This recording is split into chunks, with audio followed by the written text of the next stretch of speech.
ওদের সাথে নেমে আমারও খেলতে ইচ্ছা করছে। বলছে এখনই নেমে খেলা শুরু করি। আমার ঠান্ডা লাগছে, আমি এখন নামতে পারবো না। সরি বন্ধুরা। প্রিয় দর্শক, অসুস্থ শাবনূর লাইভে এসে এবার দর্শকদের উদ্দেশ্যে তিনি কি বলছেন, নতুন ছবি নিয়ে তার কোনো পরিকল্পনা কেমন এবং দেশের বাইরে কি থাকবেন নাকি বাংলাদেশেও আসবেন। প্রিয় দর্শক, এই বিষয়ে বিস্তারিত দেখুন পুরো ভিডিওতে। একসময়ের ঢালিউড কিং ছিলেন শাবনূর। বর্তমানে তিনি সিডনিতে সময় পার করছেন এবং পরিবার পরিজন সবাইকে নিয়ে একসাথেই বসবাস করছেন তিনি।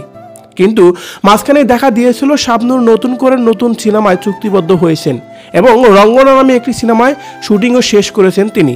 কিন্তু বর্তমানে তিনি সিডনিতে বসবাস করছেন এবং স্বামী সন্তান নিয়ে আছেন সেখানে। তবে ইদানিং শাবনূরকে দেখা যায় বেশ স্লিম এবং সুন্দর হয়েছেন তিনি। নিজের ওজন কমিয়ে যেন দর্শকদের অবাক করে দিয়েছেন এই অভিনেত্রী।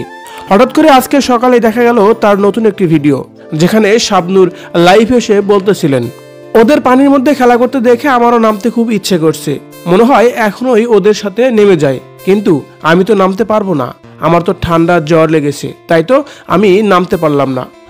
আমার ঠান্ডা লাগছে, আমি এখন নামতে পারবো না। সরি বন্ধুরা।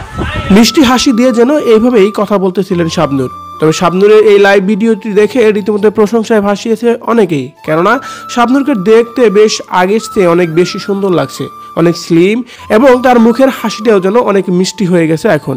প্রিয় দর্শক, শাবনূরকে নতুন এই ভিডিওতে দেখে আপনার কেমন লেগেছে অবশ্যই কিন্তু কমেন্ট করে জানাবেন নিচের কমেন্ট বক্সে। ধন্যবাদ পুরো ভিডিওটি দেখে সঙ্গে থাকার জন্য।